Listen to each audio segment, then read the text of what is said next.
This is Pulse of Africa, the face and voice of Africa.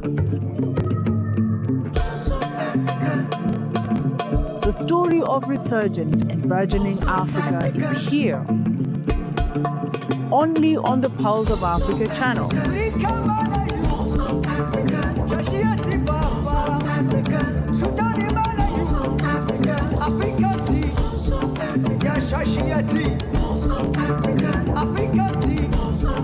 Pulse of Africa, the face and voice of Africa.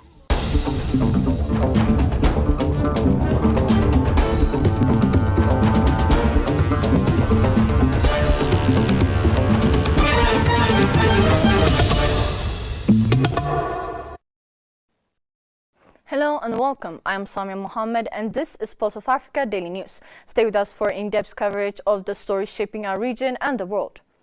Kagame and Tshisekedi joined Trump in Washington for Congo peace push. Rwanda's President Paul Kagame and Democratic Republic of Congo's President Felix Tshisekedi arrived in Washington to endorse a U.S.-brokered peace accord alongside President Donald Trump.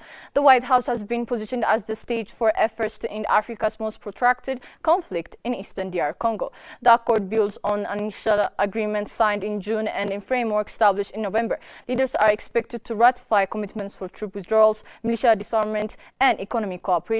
U.S. diplomats have framed the meeting as the final push after African-led initiatives such as Angola's Luanda process and Kenya's Nairobi talks collapsed amid mutual accusations. Trump has tied the peace effort to America's mineral interests, pledging investment in Congo cobalt, which accounts for 70% of global supply, and Rwanda's processing capacity to secure supply chains for electric vehicles and technology. The peace accord faces immediate tests: whether M23 rebels will halt fighting by Christmas, whether aid can reach families trapped on dangerous roads, and whether the FDLR militia can be disarmed without harming civilians. With UN sanctions looming and African Union summit scheduled next month, the deal must prove its worth from war-torn Kivu to Washington's corridors of power. For millions caught in the conflict, another political agreement will mean little if the violence continues.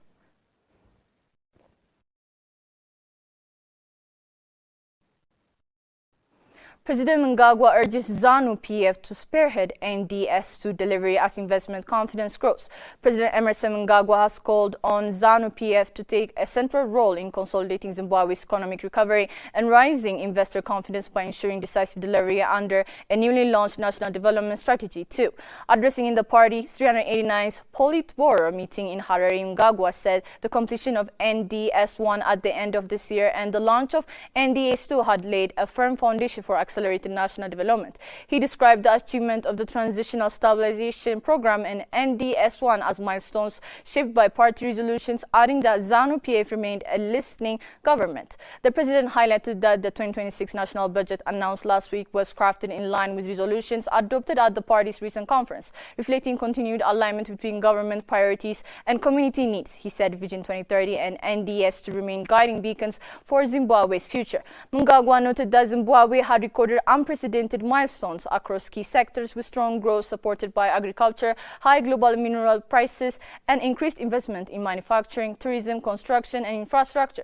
He added that remittances from citizens in the diaspora continue to strengthen the country's current account and balance of payments. Upholding renewed international engagement, the president said rising investor interests was a proof of growing global confidence in Zimbabwe. He pointed to successful binational commissions with Zambia and Mozambique, which are expected to deliver joint investment programs aimed at boosting regional prosperity.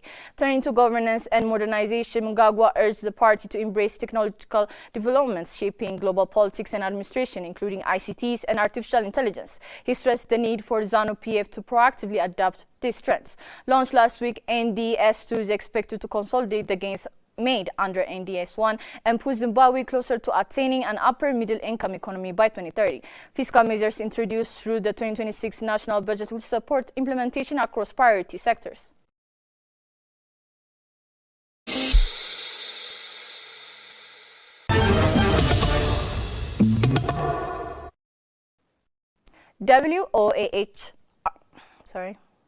WOAH urged urgent action to protect East Africa's livestock sector.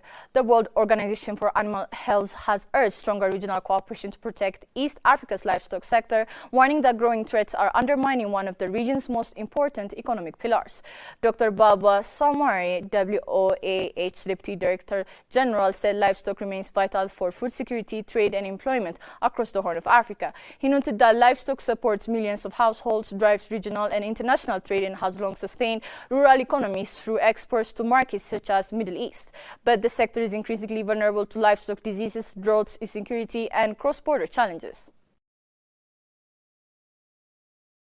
The potential of livestock is huge for its contribution to food security, for its contribution to livelihood, for its contribution to employment, etc., etc. So in general, livestock has a huge potential, but in this region, particularly high potential.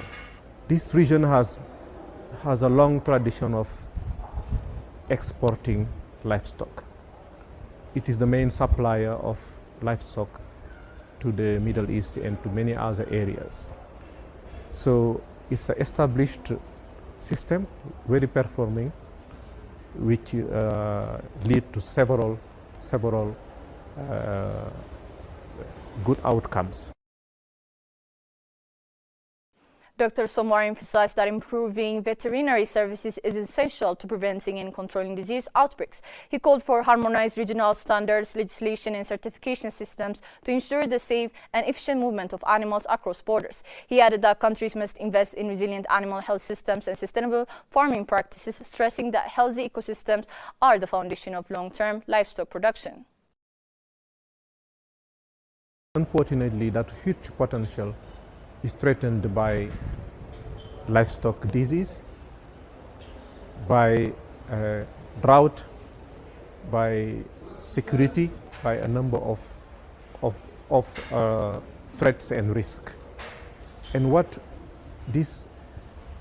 countries in this region need to do is exactly what they are doing now, is to get together, to collaborate, to coordinate, to better strengthen their animal health system first.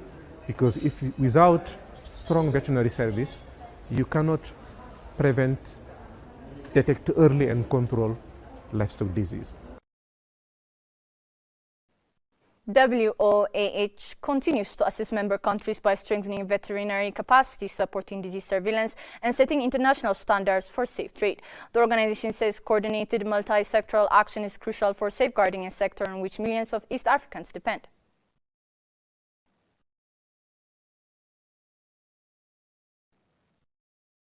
West African leaders unite to boost creative industries. Ministers and senior culture officials from Senegal, Ghana, Liberia, the Gambia and Guinea-Bissau convened in Dakar on Tuesday to strengthen support and protection for cultural and creative industries across West Africa. The meeting formed part of the inaugural Festival of West African Arts and Culture launched on Sunday evening by Senegalese Prime Minister Ousmane Sonko, organized by the ECOWAS and UEMOA commissions in collaboration with Senegal. The festival underscores culture's central role in regional integration and sustainable development. Senegal's Minister of Culture, Crafts and Tourism, Amadou Ba, reaffirmed his government's commitment to placing culture at the heart of public policy. He announced new initiatives to strengthen creative industry ecosystem, develop value chains, and establish dedicated fund to support artistic creation. He also emphasized the importance of promoting Made in Senegal, Made in Africa brands to position culture, tourism, and craft as key economic drivers. Ghana's Minister of Tourism, Art and Culture, Abdulazifa Gumashi, highlighted culture as a reflection as national identity and showcased a youth contest rewarding cultural preservation initiatives. She renewed Ghana's call for the return of colonial-era artifacts under the theme, "These items must return home." Liberia's Deputy Minister of Culture and Tourism, Kadiatu Kote Bruhori, celebrated Africa's pride in traditional dress and the global reach of African music. She noted that culture has played a role in conflict resolution and cohesion in Liberia, urging stronger regional cooperation to share best practices and protect artistic works. The Gambia's Minister of Tourism and Culture, Abdoulaye Joby, echoed the words of former Senegalese President Leopold Sedar Senghor. Culture is at the beginning and at the end of the development. He stressed the link between culture, tourism and peace, emphasizing its role in fostering social cohesion. Guinea-Bissau's Secretary General of the Ministry of Culture and Crafts, Ramatoulaye Camara, praised the praised the organization of ECOFEST 2025, its success in showcasing West Africa's cultural diversity. She affirmed ECOWAS member states' commitment to deeper cultural cooperation and strengthening and the region's creative economy as driver of development and unity. ECOFEST 2025 marks a significant step in positioning culture not only as a symbol of identity, but also as a catalyst for economic growth and regional integration across West Africa.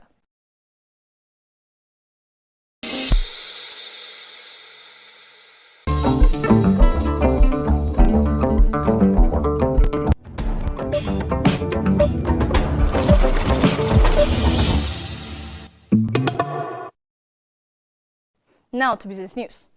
Ghana records sharp fall in inflation to 6.3% in November. The Ghana Statistical Service has announced that the country's inflation rate drops significantly to 6.3% in November 2025, down from 9.5% in October. This marks the lowest inflation figure since the 2021 rebasing of the Consumer Price Index. Government statistical Dr. Al-Hassan Idrisu described the decline as evidence of broad-based stabilization across the Ghanaian economy, noting that November's figure represents the 11th consecutive months of sustained disinflation. Food inflation recorded one of the steepest declines, easing from 9.5% in October to 6.6% in November. Dr. Idrisu attributed this to sharp reduction in the price of vegetables, tubers, fish and fruits, items that had previously placed heavy pressure on household budgets. Month-on-month food inflation rose slightly to 1.1%, reflecting seasonal patterns, while non-food inflation also softened from 6.9% to 6.1%. The slowdown was evident across both local and imported goods. Inflation for locally produced items fell to 6.8% from 8%, while imported inflation dropped more sharply to 5.0% from 7.8%, supported by the relative stability of the Ghanaian cedi. Economists say the latest figures highlight Ghana's progress in stabilizing its economy, though continued vigilance will be needed to sustain the downward trend amid global uncertainties.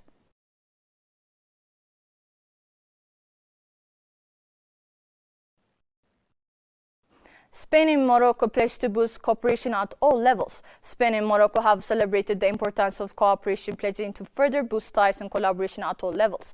The two countries renewed this commitment at the Spain-Morocco business meeting that took place in Madrid on Wednesday. Head of Government Aziz Akanouch said the two countries have a unique window of opportunity to transform partnership into a true accelerator of Africa-Europe ties, in which Spain and Morocco would act as a natural pivot. He recalled Spain's assets in renewable energy, describing the country as a major industrial platform. Akanouch also stressed Morocco's position as both an African hub and an export gateway to Europe. Morocco has significantly intensified its engagement with the continent over the past 20 years, he said, citing King Mohammed VI's leadership that established Morocco as the leading African investor in Africa. Morocco can therefore serve as a bridge for Spanish companies in friendly countries with which it maintains the political, diplomatic, and commercial ties, Akanouch explained. He concluded that both countries can build integrated energy corridors as well as joint co-investment initiatives in West Africa, where Spanish and Moroccan companies can benefit from their networks as well as financing and expertise. Antoine Garamendi, president of the Spanish Confederation of Business Organization, echoed Akanouch's remarks, stressing the complementary economies Spain and Morocco share. For him, the two countries must join efforts to become a shared strategic gateway to Africa and Latin America. Garamendi also emphasized the strength of ties between the two countries, citing close commercial and economic cooperation as well as their efforts to jointly address global challenges and boost growth. The business meeting comes on the eve of the 13th high-level meeting that will take place today. Akanouch will co-chair the meeting with his Spanish counterpart, Pedro Sanchez. The high-level meeting seeks to boost economic cooperation along Spanish companies to explore trade and investment opportunities offered by Morocco.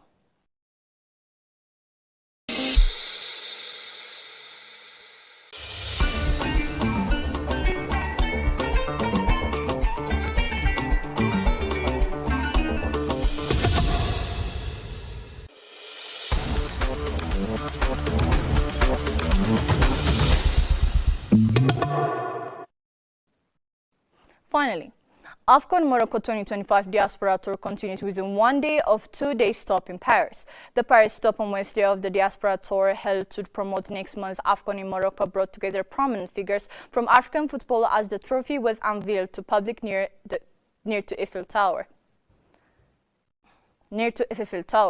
Former Ivory Coast defender and AFCON champion Yaya Touré praised the organization of the upcoming AFCON, adding that the main favorites are Morocco, Senegal and Egypt. Senegal defender Moussa Nikahati said the tournament will serve as a preview of that Morocco is capable of delivering as a co-host of the 2030 FIFA World Cup. It will be very important for African football and also for the culture because all the lights will be in Africa. In 2010, it was already the case with South Africa. Now it will be very important in Morocco, and I think the next AFCON will be just little test before the big World Cup. So I'm very happy for that, and this shows that African football is progressing. This will be the 35th edition of the biennial competition and the first time the Africa Cup of Nations had been scheduled over the Christmas and New Year period. Hostess Morocco will face Comoros an opening match on the December 21st at Rabat's newly completed 69,500 capacity Prince Moulay Abdullah Stadium, which will also stage the final on January 18th. The Diaspora Tour continues in Paris on the 4th of December.